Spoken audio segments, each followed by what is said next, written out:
But the last detail we need to add to our little town is nature. We need some more trees, maybe some more grass or leaves or something to make the area around our houses look a little more interesting. So we're going to have trays with lots of greens and browns in them with some different colors for things like maybe flowers, if you'd like to add them in. I like to try and pick some colors maybe I don't have in here yet if I'm going to add flowers. But for now, I'm going to start with grass. So the grass, if you want to add a second layer, you might want to put some of the grass on top of some of your houses or in different places. Please remember though that you have different areas that are folded, so don't glue on top of the fold. Make sure it ends or starts at the folded edges right here and here.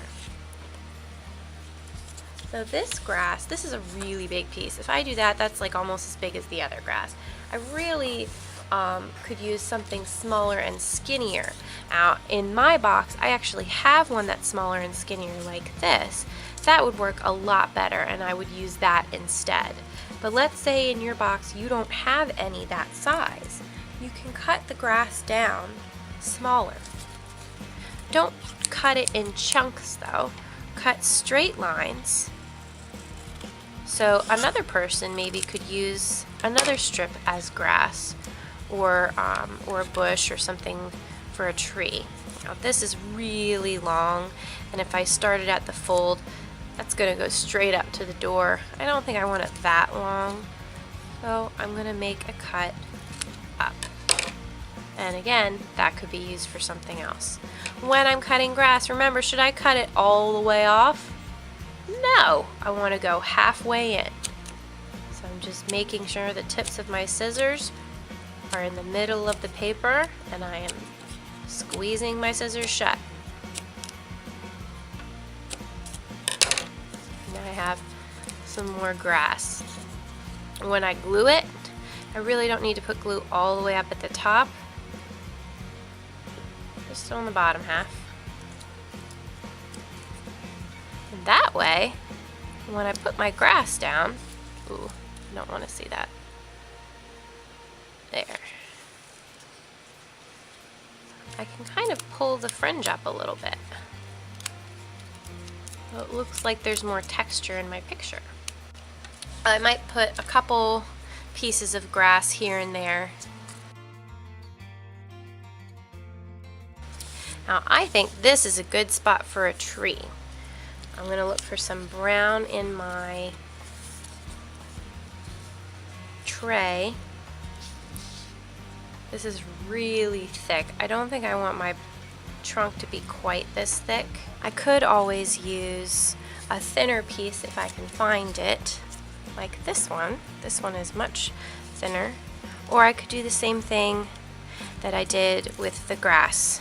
Just to show you, because this is the harder thing to do, I'm going to measure again. Ooh, I could even maybe sneak the trunk behind some of that grass. So it looks like it's kind of covering it up. I think I want my trunk to come up about that high.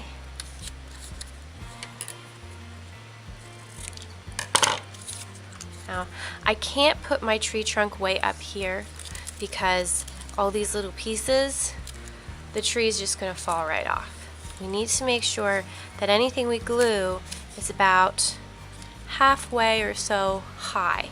Nothing higher than that. I would say don't go any higher than halfway. Still think my trunk's a little thick. I'm going to cut it shorter.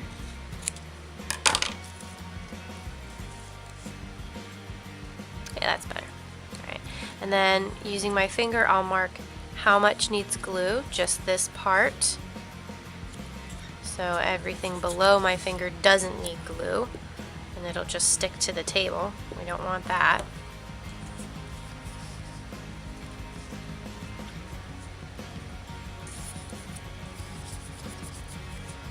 Now I have this thinner piece of brown that I can actually use as tree branches.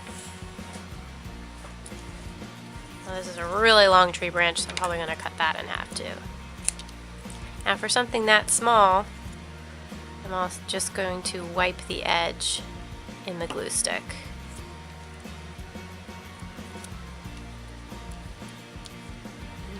I can take those smaller scrap pieces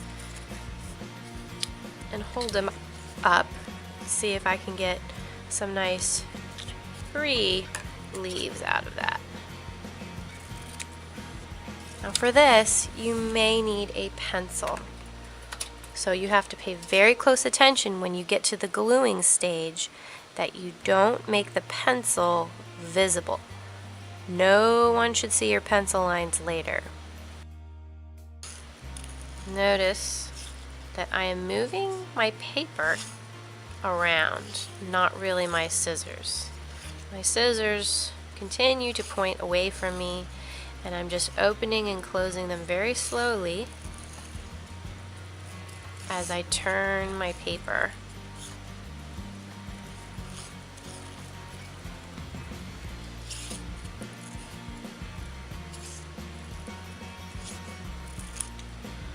Okay, that can go in the scrap bin. No one's going to be using that. Now this side, I can see some pencil lines, and this side is clean. So I want the clean side to be in the front. So the glue goes on the side with the pencil. Oh, I made a mistake. I put glue all over the back, so it's all sticky back here, and I didn't need glue all over the back. If that happens, be very careful to not press it down into the table. This is going to have to dry a little bit.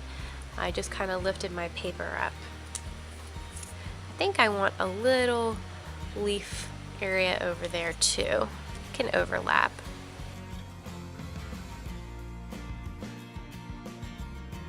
Now I have a tree. Another thing I can make is a bush. I'm gonna need a bigger paper. Maybe I'll do a bush over here. This seems very empty. Figure out how big I want it to be.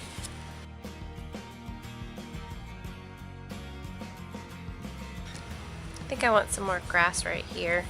It's looking very plain and empty.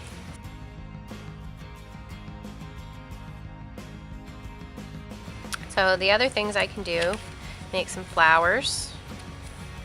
I have a big pink piece of paper. Should I draw one flower right in the middle of that paper? No, what a waste. I'm going to figure out how big I want my flower to be. I want it to be about that big, I think. It's going to go on the bush, or on the side of the bush. I'm going to cut, strip off, and figure out how big. Yeah, that's good. And then draw my flower inside. Make your paper a little bit bigger than you want your flower to be, because you do have to cut it out. I would stick with very simple flower shapes. Don't do anything too detailed because you have to cut it out.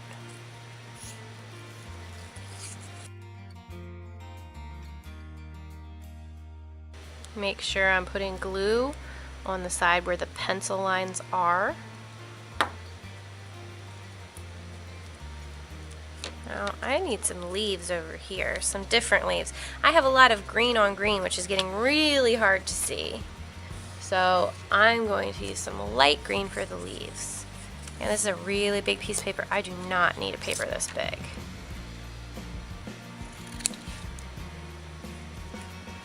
Now, a neat trick about leaves, cut a rectangle and then cut two opposite corners off, like a diagonal line. Curve it one way and the other way. And you have a leaf.